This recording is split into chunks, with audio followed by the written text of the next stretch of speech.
Hello students, मैं आपका IT educator Hariom Pandey.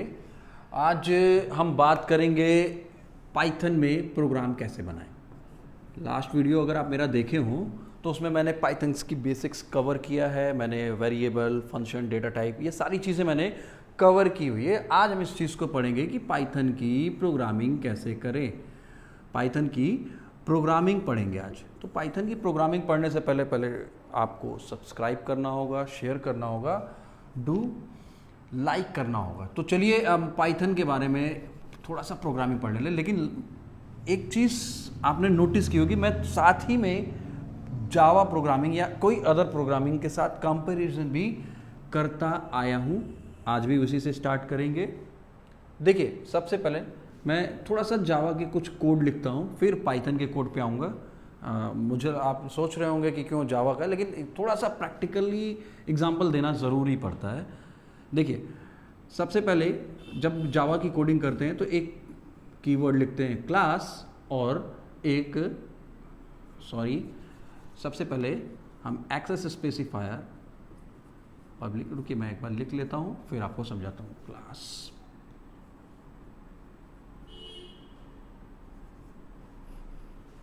उसके बाद हमें लिखना होता है मेन फंक्शन।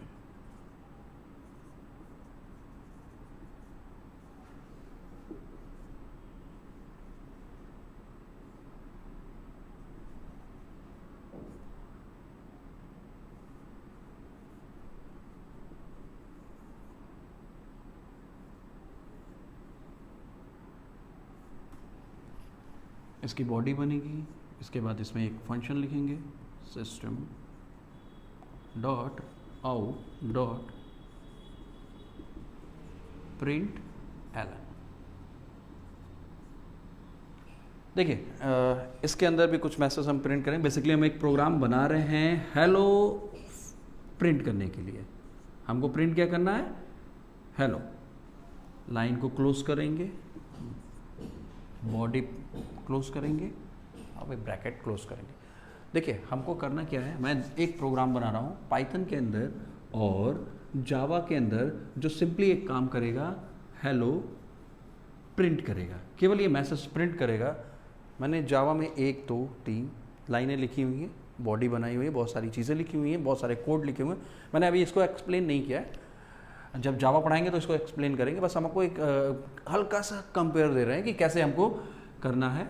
देखिए, यहाँ पे बस हमको एक प्रिंट करने के लिए कितनी लाइनें लिखनी पड़ रही हैं, क्या क्या करना पड़ रहा है जावा के अंदर। पाइथन के अंदर क्या करना है? पाइथन के अंदर सिंपली हमको एक फंक्शन कॉल करना है और उस फंक्शन में लिख देना है हेलो। जो इतनी लाइनें जावा के अंदर काम कर रही हैं वो हम पाइथन में बस इतना लिखेंगे और काम करने लगेगा। मतलब हमारा इससे आउटपुट आ जाएगा हेलो, और सेम इसी से भी मेरा आंसर आ जाएगा हेलो। दोनों चीज़ों का आंसर यही है। पाइथन में हम एक लाइन में जो काम कर रहे हैं वो इसमें कर रहे हैं। लेकिन मैंने जस्ट इसके पहले वाले वीडियो में बताया हुआ है कि पाइथन आपका क्या है? Dynamic type programming language. ये भाई साहब कौन है? Static programming language. मतलब कहना ये है कि ये थोड़ा सा लूजली है, थोड़ा सा मतलब आप अगर 100 लाइन का कोड कर रहे हैं तो कहीं एरर पकड़ने में दिक्कत आएगी। इसमें एरर नहीं है, लाइन टू लाइन एरर चलेगा। इस लाइन में एरर है तो इसमें लिखने में दिक्कत होगा, पहले इसको सही करिए। यहाँ कुछ नहीं, यहाँ एरर है, यहाँ भी लिख दिया, उसके बाद कई लाइनें लिख दी। जब रन कराएंगे तब पता चलेगा कि इसमें एरर था, तो चेक करेंगे फिर रन कराएंगे, तो इसमें ये दिक्कत है। इसमें ऐसी कोई दिक्कतें नहीं आती हैं। तो एक्सेप्शनल हैंडलिंग का जो केस होता है इसमें बहुत ही बेहतरीन तरीके से होता है, यहाँ पे वो चीज़ नहीं होती। लेकिन सबसे खास बात ये है कि ये बहुत ही आसानी से समझ में आ जाएगा। अगर आप मान लीजिए आपको इंडिया में जॉब लेना है, इंडिया में अगर आपको इंटरव्यू क्रैक करना है, तो इंडिया में बेसिकली क्वेश्चन इसी से पूछे जाते हैं, क्योंकि इसमें कोडिंग अधिक करनी है, कोडिंग बहुत सारी करनी है, बहुत सारे इसमें टास्क अप्लाई करने हैं। अगर आपको इंडिया से बाहर का कहीं जॉब क्रैक करना है तो आपको पाइथन आना चाहिए। क्वेश्चन इंटरव्यू में इसी में अराइव होते हैं। तो आज हम बस सिंपली अभी देख रहे हैं कि फर्स्ट प्रोग्राम अगर हमको हेलो प्रिंट करना है तो क्या करना होगा, जावा में किस तरह से लिखना है और पाइथन में किस तरह से लिखना। पाइथन एक लाइन के कोड में हेलो प्रिंट करता है और वही ये इतनी लाइन लिखने के बाद प्रिंट होता है। ये जो लाइनें हैं इसको कंफ्यूज मत होइए, जब जावा की क्लास चलेगी, जावा के ट्यूटोरियल आएगा, वीडियो अपलोड होगी, वहाँ पे सारी एक एक चीज़ें समझा देंगे। छोटा सा एग्जांपल हम आपको बस दिखा देते हैं कि देखिए जावा क्या है, प्योरली ऑब्जेक्ट ओरिएंटेड कॉन्सेप्ट पे बेस करता है। मतलब 99.9% जावा जो है ऑब्जेक्ट ओरिएंटेड प्रोग्रामिंग पे बेस्ड है। ये भाई साहब क्या है, लगभग 45% ऑब्जेक्ट ओरिएंटेड प्रोग्रामिंग पे काम करते हैं, क्योंकि ये जनरल पर्पस से भी कॉन्सेप्ट यूज करता है। कई अलग अलग इसमें गाइडलाइन है, लास्ट वीडियो में मैंने बताया हुआ, मेंशन किया हुआ, डिस्क्रिप्शन बॉक्स में है, आप उसको देख सकते हैं। अब हमारा ये कहना है कि जावा जब एक ही तरह के गाइडलाइन को यूज करता है तो ये काफ़ी रिलायबल है। कोई ऐसा एप्लीकेशन, जैसे आप पेटीएम को देख लीजिए, आप पेमेंट कर रहे हैं, आपको पेटीएम पे भरोसा है, गूगल पे भरोसा है कि ये मान लीजिए कि इस पर किसी भी तरह के मालवेयर का अटैक नहीं होगा, किसी भी तरह के वायरस का अटैक नहीं होगा। क्यों? क्योंकि वो एप्लीकेशन ही इसी चीज़ से बनी हुई है। और जावा, देखिए दुनिया में एक चीज़ याद रखिएगा, दुनिया में जितने भी तरह के वायरस या मालवेयर्स पाए जाते हैं वो C और C++ में मैक्सिमम बनाए जाते हैं, क्योंकि यही ऐसे प्रोग्रामिंग आपको बेसिकली ज़्यादा यूज़ में दिख जाते हैं जो कि लो लेवल पे काम करते हैं। ये भी वीडियो में मैंने लास्ट वीडियो में बताया हुआ है, ठीक है। तो ये एक चीज़ जो आपका है, ये इससे जावा नहीं बना है, लेकिन इस भाई साहब से पाइथन बने हुए हैं। तो ये चीज़ का थोड़ा सा आप ध्यान रखिएगा कि जावा क्या है, कि क्यों रिलायबल है। कोड अधिक लिखनी है लेकिन रिलायबल बहुत ज़्यादा है, बहुत बेहतरीन है।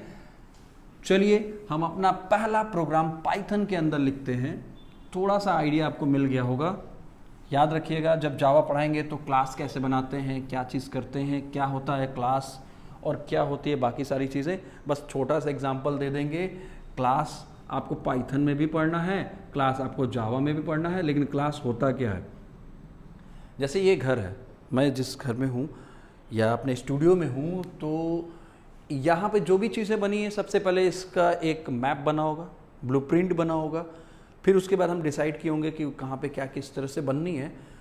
उसी तरीके से अगर हमको एक सॉफ्टवेयर बनाना है तो इस सॉफ्टवेयर का एक मैप यानी कि एक ब्लूप्रिंट बनेगा और उस ब्लूप्रिंट को कई अलग अलग पार्ट में डिवाइड किया जाएगा। तो जो भी हमारा ये ब्लूप्रिंट है अलग अलग पार्ट में, इसको बोलते हैं क्लास, ठीक है। मान लीजिए साइंस साइड के स्टूडेंट, कॉमर्स साइड के स्टूडेंट कंप्यूटर पढ़ने आए हुए हैं, तो वो एक टॉपिक को पढ़ने के लिए अलग अलग स्ट्रीम के बंदे आए हैं और वो चीज़ को पढ़ रहे हैं। तो ये चीज़ जो होती है, इसी चीज़ को बोलते हैं क्लास। वेल, क्लास का जब टॉपिक आएगा तो अच्छे से समझ में आएगा। आज हम बस बेसिकली वेरिएबल, फंक्शंस, कीवर्ड कैसे यूज़ करते हैं इनके बारे में सीखेंगे, ठीक है। लास्ट वीडियो में मैंने बताया हो तो वेरिएबल कैसे बनता है और क्या होता है। मान लीजिए हमारे पास एक नंबर है 1 और इसको ऐड करना है और उसके बाद जो भी आंसर आ रहा है उसको प्रिंट कर देना है, यानी कि हमको ये चाहिए इन दोनों को ऐड करके। इसको अगर सिंपली हम पाइथन के अंदर अगर इस चीज़ की कोडिंग करें तो क्या करेंगे, सबसे देखिए कैसे ये डिसाइड होगा, लॉजिक क्या लगाना है, कैसे डिसाइड होगा। तो पहला एक नंबर ये, 2 नंबर ये, दोनों को ऐड करेंगे तो ये आ जाएगा। यानी कि हम एक वेरिएबल इसके लिए बना लें, एक मेमोरी ब्लॉक इसके लिए, वेरिएबल मतलब मेमोरी ब्लॉक, और एक हम वेरिएबल इसके लिए बना लेते हैं। तो मैथमेटिक्स में आपने वैसे किया भी होगा, a = 1, b = 2, c = a + b। अभी यहाँ पे बहुत सारी चीज़ें आ गई, आपको बहुत आसान लग रहा होगा, है बहुत सारी चीज़ें। पहली चीज़ तो देखिए इक्वल टू लगा है, अगर एक बार इक्वल टू लगा है तो इधर की वैल्यू इधर सेव हो जाएगी, लास्ट वीडियो में बताया था मैंने। 2 बार इक्वल टू लगा है तो ये इसके बराबर है। ये कंप्यूटर का डिफिनीशन, आईटी का ये डिफिनीशन है जब आप प्रोग्रामिंग करते हैं। तो ये इस तरह से वैल्यू असाइन नहीं होगी, ये इसके बराबर है। लेकिन अगर ये सिंगल इक्वल टू है तो ये वैल्यू इसमें असाइन हो गई है कंपेयरली, ये भी इसी तरह से यहाँ असाइन हो गया है। और ये दोनों 1 + 2 ये दोनों ऐड होके यहाँ आके असाइन हो गए। तो देखिए होगा क्या, अब उसके बाद हम इसको प्रिंट कर लेते हैं, प्रिंट कर लेते हैं। प्रिंट करने के बाद हम यहाँ पे ये चीज़ इस तरह से प्रिंट कर देते हैं। यहाँ पे देखो भाई, कोई भी वर्ड लिखा गया उसके आगे अगर ऐसा ब्रैकेट लगा है, इसको बोलते हैं फंक्शन। इस पूरे वर्ड को बोलेंगे फंक्शन। अगर इस फंक्शन की जो ये ब्रैकेट है इसको क्या बोलेंगे, इसको बोलेंगे पैरामीटर। और इसके अंदर जो वैल्यू रखी हुई है उसको बोलेंगे पैरामीटराइज वैल्यू। तो बेसिकली वेरिएबल बनाए, एक फंक्शन यूज किया, ये फंक्शन क्या करेगा, आउटपुट जनरेट करेगा हमारे प्रोग्राम में, जो भी हम इसके अंदर रखेंगे उसको डिस्प्ले करेगा। तो ये फंक्शन क्या कर रहा है, इसके अंदर जो वैल्यू रखे हैं, अगर हम c रखें तो c की वैल्यू अभी क्या हो चुकी है, 1 + 2 = 3, अभी यहाँ पर समझाया था। तो ये जो c है इसकी वैल्यू क्या होगी, 3। लेकिन अगर हम इसको ऊपर इन्वर्टेड कॉमा से रेफर कर देते हैं तब प्रिंट होगा c, तब वैल्यू प्रिंट नहीं होगी, तब c प्रिंट होगा। और ये भी याद रखिएगा, प्रिंट फंक्शन का एक प्रॉपर्टी ये है कि मल्टीपल पैरामीटराइज वैल्यू दे सकते हैं। दूसरी बात, जैसे ही ये चलेगा और एक वैल्यू प्रिंट होने के बाद तुरंत लाइन चेंज हो जाएगा, ये चीज़ याद रखिएगा। मल्टीपल पैरामीटराइज वैल्यू का मतलब अब हम इस तरह से लिख सकते हैं, जो थोड़ा सा इसको रब कर देते हैं ताकि क्लियर हो जाए। इसको हम इस तरह से भी लिख सकते हैं कि प्रिंट ब्रैकेट के अंदर c, c। अब हुआ क्या, यहाँ पे कॉमा लगाया तो मल्टीपल यानी कि 2 वैल्यू हैं, 2 पैरामीटर दिए गए हैं। ये थी, इसको ध्यान देगा, 2 वैल्यू एक साथ आ रही है। तो आंसर क्या आएगा, आंसर प्रिंट होगा 3।